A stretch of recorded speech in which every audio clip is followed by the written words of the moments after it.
speaker is on public-private partnerships.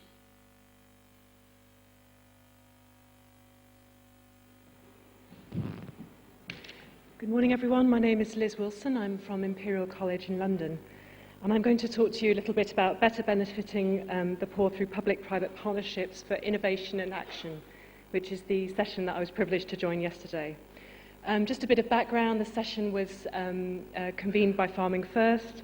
It was opened and closed by Gordon Conway from Imperial College and chaired in two parts by Lindiwe Majelis-Sibanda and from Fanarpan and Joyce Kayo from Novus International.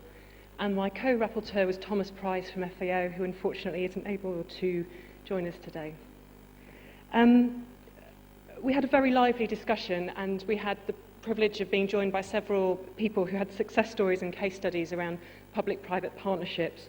And we really heard from a lot of people who were very passionate about the positive, beneficial aspects of public-private partnerships. So really that was the foundation for our session.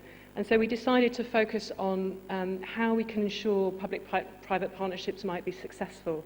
So those are the things I'd like to focus on this report.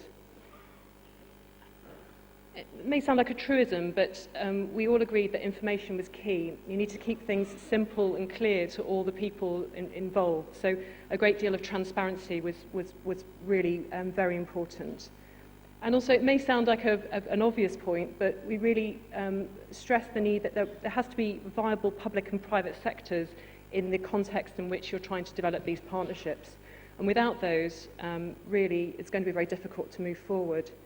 So one of the action points that we thought is we really should be mobilising to ensure that governments work to establish the right sort of conditions that all partners or stakeholders could participate in this kind of endeavour. We also talked about the enabling environment, which other speakers have mentioned as well. Good governance, access to finance, human capacity. I think we all felt as a group that human capacity was particularly important in the sense that you might have a lot of financing, but unless you had the right sort of people with the right commitment